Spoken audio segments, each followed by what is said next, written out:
Brothers and sisters of Africa, hear me well tonight. I do not come to speak in whispers. I come to thunder against the betrayal we see in South Africa. Watch this video until the end. If you love me, you will know the truth. The man who sits in the highest office while his people drown in despair, Cyril Ramaphosa. Yes, I will call his name. I will not fear it, because silence in the face of treachery is complicity. And I, Ibrahim Traoré, will never be complicit in the destruction of Africa by her own sons who choose to serve foreign masters instead of their people. Ramaphosa has become a living symbol of what happens when the liberation movement loses its soul, when the promises of freedom are exchanged for contracts with foreign companies, when the spirit of Mandela, Biko, and Chris Hani is sold for silver coins. The ANC, once a beacon of African struggle, now crawls on its knees like a beggar, and Ramaphosa is the face of this shame. Look at South Africa today. Do you see prosperity? Do you see liberation? No. You see the collapse of power, of jobs, of dignity. The youth, black youth, the very children for whom blood was spilled in Soweto, wander the streets unemployed, forgotten, disrespected. Meanwhile, Ramaphosa smiles in front of cameras in Europe, shaking hands with men who continue to exploit Africa's minerals, its land, its people. Is this the freedom South Africa fought for? Is this the destiny of the great ANC? No, it is betrayal at the highest level. Ramaphosa, you sit in office as if you are a chief executive of a Western company, not a leader of a proud African nation. You have reduced the ANC to a corporation of corruption, a market where power is bought and sold. Eskom collapses, the lights go out, and South Africans live in darkness while you enrich yourself. Millions are without work, without hope. Yet, you boast of billions made in your private ventures. How do you sleep at night, knowing your people are hungry? How do you wear that smile, knowing mothers bury their sons because of crime, poverty, and unemployment? Do not tell me about reconciliation when justice has never come. Do not speak of progress when townships rot. Do not speak of democracy when corruption strangles your institutions. You are a businessman first, Ramaphosa, and that is your curse. You treat South Africa as your farm, the ANC as your company, and the people as cheap labor. You forgot the struggle. You forgot that freedom is not for sale. I say this with fire in my chest. The ANC under Ramaphosa is dead. It is a walking corpse. Once it was a sword against apartheid. Now it is a spoon feeding foreign interests. Once it was the voice of the oppressed. Now it is the language of the oppressor. South Africa deserved a revolution of minds and economy, but Ramaphosa gave them trickery, speeches, and empty promises. He stands not as a liberator but as a gatekeeper for imperialism. You tell the world you are building a rainbow nation. But what rainbow is this, where black South Africans still suffer in the mines like slaves, where their land remains stolen, where their dignity is trampled? What rainbow is this, where the white minority still holds the keys to the economy while the black majority remains chained to poverty? Do you not see, Ramaphosa, that you are nothing but a smiling mask covering the ugly face of neocolonialism? South Africa should have been the economic engine of Africa. It should have stood tall and lifted the continent with its wealth. But under you, Ramaphosa, it crumbles. It sinks. Foreigners take your gold, your diamonds, your platinum, your land while you beg them for investment. Do you not see the shame? Instead of building Africa's pride, you bow to the West. You beg for loans. You kneel for approval. To the youth of South Africa, I say, do not be fooled by this man's speeches. He is not your father, he is your betrayer. Rise, question, reject this leadership that sees you as expendable. Ramaphosa fears the fire of young Africans who refuse to accept crumbs. That is why he feeds you slogans while he fills the pockets of his friends. That is why the ANC clings to power through fear, division, and corruption. They fear the day you will say, enough. Ramaphosa, listen to me now. Africa has no more patience for weak leaders. We do not need servants of the West. We do not need smiling faces that hide corruption. We do not need cowards who bow when they should stand. You are a coward. Yes, I said it. A coward who feared the true revolution, who feared upsetting the white masters, who feared reclaiming the land and the economy for your people. Instead, you chose comfort. You chose compromise. You chose betrayal. When the history of Africa is written, you will not stand among the giants. You will not be remembered as a liberator. You will be remembered as a man who inherited the struggle and squandered it, a man who carried the torch of freedom only to extinguish it for profit, a man who chose to serve capital instead of justice. Do you not feel the shame, Ramaphosa, when you walk in the footsteps of Mandela but drag the chains of corruption behind you? Do you not hear the voices of the martyrs crying out against your betrayal? Chris Hani, who died for the people, Would he recognize this ANC of yours? Biko, who spoke of black consciousness, would he not spit on the cowardice of your leadership? The ancestors are watching and their judgment will be harsh. I say to you, step aside if you cannot lead with courage. Step aside if you cannot serve your people. Step aside if your heart beats only for money and foreign praise. Africa has no time left for men like you. Africa is rising, Ramaphosa, with or without you. And when we rise, we will not rise with cowards. We will rise with lions. Let the people hear me well. It is time to tear down the false gods of politics. It is time to expose the hypocrites who wear the clothes of revolution but live as kings while their people starve. Ramaphosa has exposed himself as such a man, and the ANC under him has become nothing but a relic of betrayal. The youth must not be afraid. The workers must not be silent. The poor must not be patient. Enough waiting, enough hoping, enough begging. Stand up and claim what is yours. Demand leaders who fear no one but God, who serve no one but the people, who bow to no flag but the flag of Africa. I will not sugarcoat it. Ramaphosa, you are a disgrace. You are proof that liberation without economic freedom is nothing. You are proof that when leaders forget their people, the nation dies. But South Africa will not die. Africa will not die. The people will rise. The youth will lead, and they will sweep away the corruption, the cowardice, and the betrayal. Mark my words. The fire that started in Burkina Faso will spread. The fire of resistance, the fire of true independence, the fire of African pride. And when it reaches South Africa, no Ramaphosa, no failing ANC, no foreign master will be able to extinguish it. This is not a warning, this is a prophecy. Africa is awake, and those who betray her will face the wrath of her children. Ramaphosa, your time of pretending is ending. Your mask is falling. And when it does, the whole world will see the coward you truly are. Africa is done with cowards. Africa demands lions. Africa demands leaders who will die before they betray. Brothers and sisters, let me tell you this truth. Betrayal does not come from your enemy. Betrayal comes from the one who stands beside you, the one who carries your hopes, the one who promises to fight for you but then sells you in the marketplace of the oppressor. And that, my people, is exactly what Cyril Ramaphosa has done. He inherited the torch of the liberation struggle, but instead of carrying it forward to the finish line of freedom, he used it to light the cigars of foreign corporations. He betrayed the struggle. He betrayed his people. He betrayed Africa. What was the liberation struggle in South Africa? It was not simply about ending apartheid in law. No, it was about breaking the chains of economic slavery. It was about restoring land to its rightful owners, giving the black child dignity, ensuring that those who suffered under apartheid would rise and live free, not just politically but economically. Freedom was not meant to be a flag in the sky and hunger in the stomach. Freedom was not meant to be a national anthem sung in darkness because Eskom has collapsed. Freedom was supposed to be the reclaiming of power, wealth, and dignity. But Ramaphosa chose another path. He chose the path of cowardice, the path of comfort, the path of selling his people's inheritance to foreign masters. What? Because he was never a revolutionary at heart.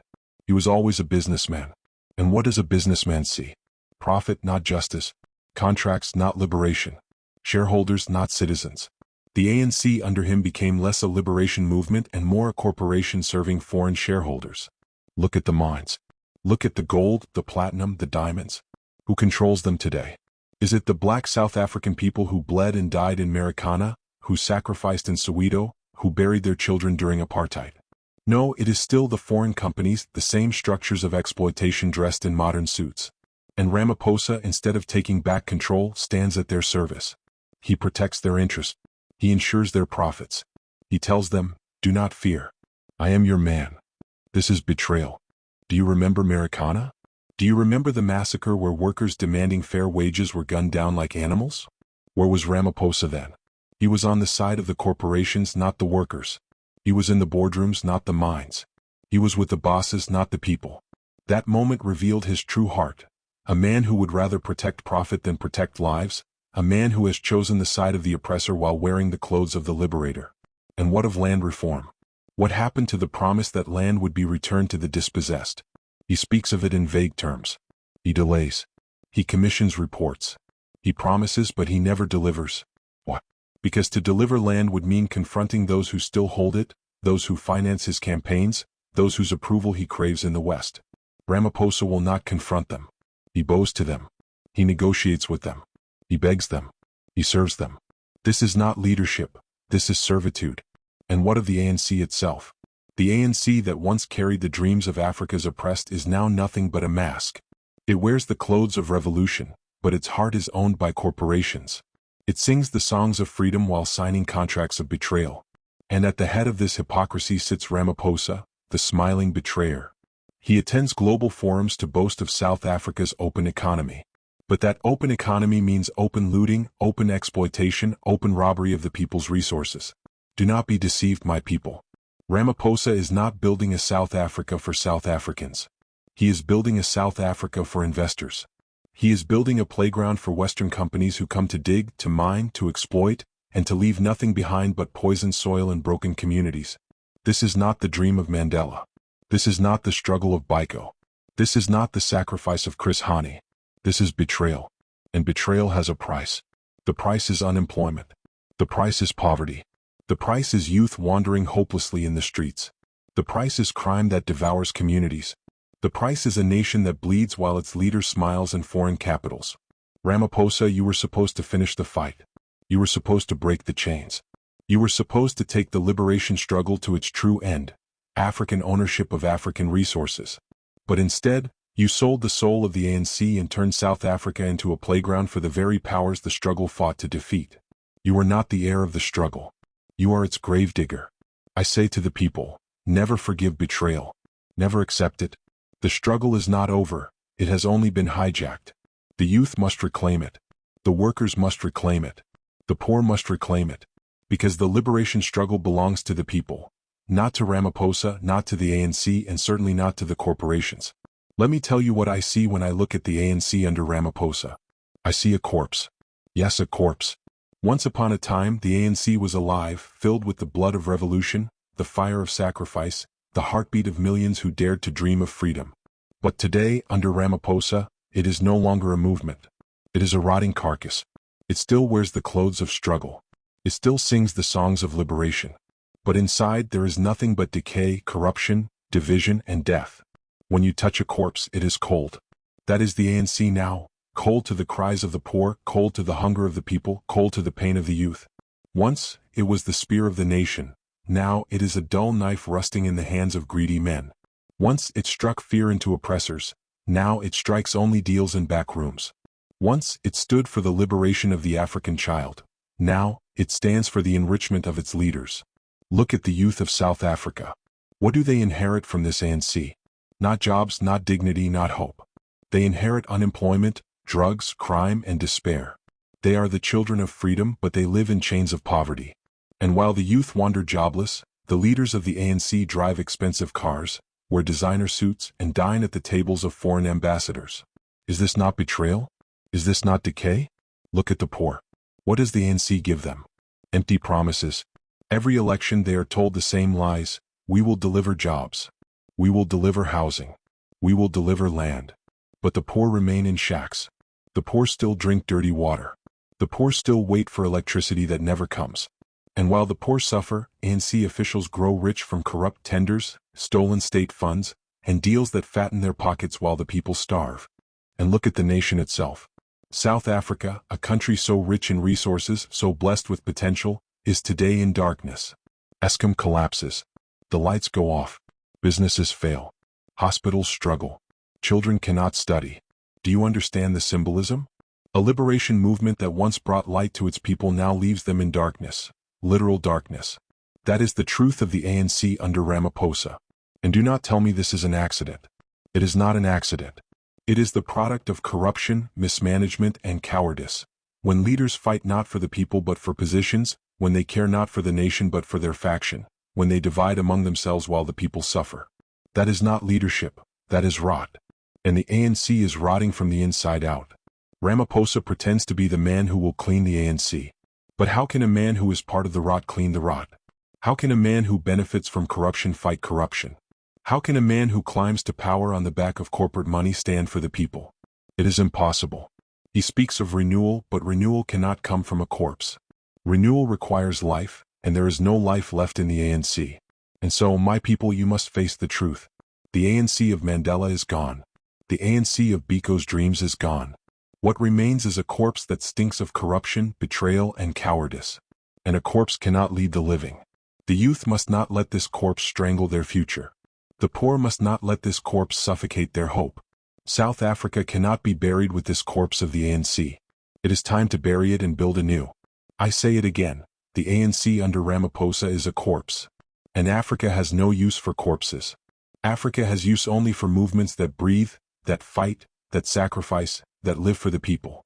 South Africa must rise again, not with this dead ANC, but with a new spirit, a new fire, a new generation that refuses corruption, refuses division, and refuses failure. Let us speak truth tonight. Political freedom without economic freedom is an illusion. It is a flag without land. It is an anthem without food. It is a vote without dignity. And that is exactly what South Africa has today. They tell you apartheid is gone. They tell you you are free. They tell you you live in a democracy. But ask yourself, who owns the land? Who owns the mines? Who owns the banks? Who controls the wealth?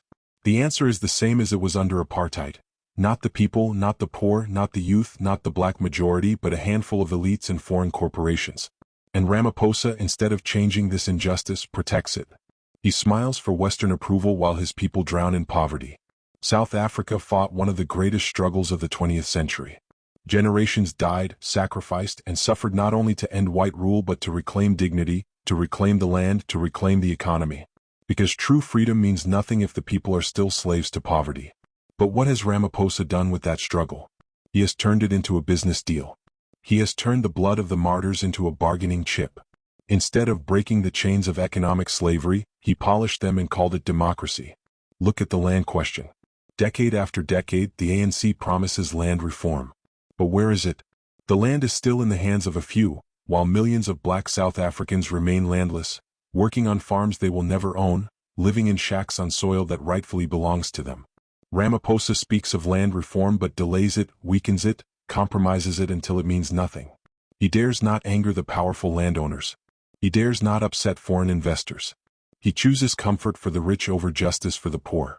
That is not leadership, that is betrayal. And the mines. South Africa's soil is a treasure chest of gold, platinum, diamonds, and minerals the world depends on. These resources should be the foundation of African prosperity. They should build schools, hospitals, roads, industries. But instead, they enrich a few billionaires and foreign companies while the miners themselves live in poverty and die in accidents underground. What greater shame is this, that the wealth of the land flows out of the country while the children of that land go hungry? And what does Ramaphosa do? He makes deals with the corporations. He protects their profits. He invites them to exploit even more while his people continue to starve. Do you remember Marikana? Workers who demanded only a living wage were gunned down by the state, massacred like animals. And what was Ramaphosa's role? He was not with the workers. He was with the corporations. He stood not with the people but with the owners. That is the essence of Ramaphosa, a servant of capital, not a servant of the people. Economic freedom is not a luxury, it is the very essence of liberation. Without land, without wealth, without control over resources, political freedom is a mask, a lie, a shadow. And South Africa lives in that lie today. Ramaphosa is the guardian of that lie. He walks on stages in Europe and America, clapping hands with those who plunder Africa, and they applaud him because he keeps the system safe for them. He protects their access to your land, your mines, your wealth. That is why they love him.